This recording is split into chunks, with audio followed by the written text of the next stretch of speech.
Mr. Speaker. American farmers, ranchers, and other rural businesses, like many other sectors of this economy, have faced an onslaught of EPA regulations.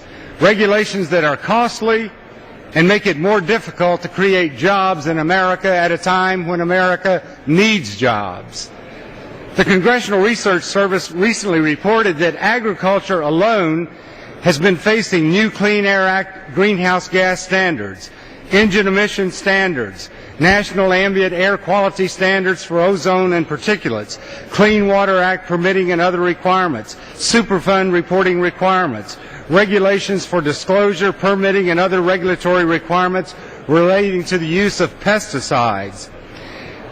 There are 2.2 million farms in America. There are 1.8 million people employed in those farms. Those farms provide 5% of the exports from America, and they provide $154 billion to our economy. This legislation that we have on the floor today has the support of 120 Democrats and Republicans. We have over 197 organizations representing rural America that support this legislation.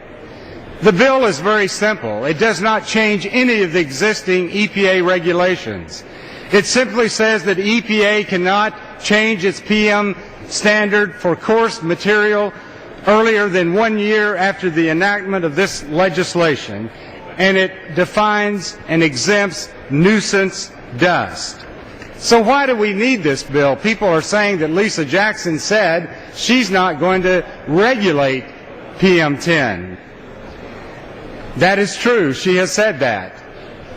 But we know that many of the environmental decisions in America today are made by people and groups and entities that file lawsuits against EPA. And every time that has happened recently, EPA will run and enter into a consent decree, and then they'll pay the legal fees for the entity that brought the lawsuit. And that's exactly what we're afraid is going to happen in this instance. And so we can pass this legislation, and we can make it certain that local government, state government, and tribal governments will decide this issue of nuisance dust. Now, some people have said, oh my God, this dust is so dangerous to health. It includes all sorts of substances. Well, I might remind everyone that one of the authors of EPA's most recent Integrated Science Assessment for Particulate Matter testified before our committee, and he said for the long-term effects of coarse particles, there is not one shred of evidence in support of long-term health effects.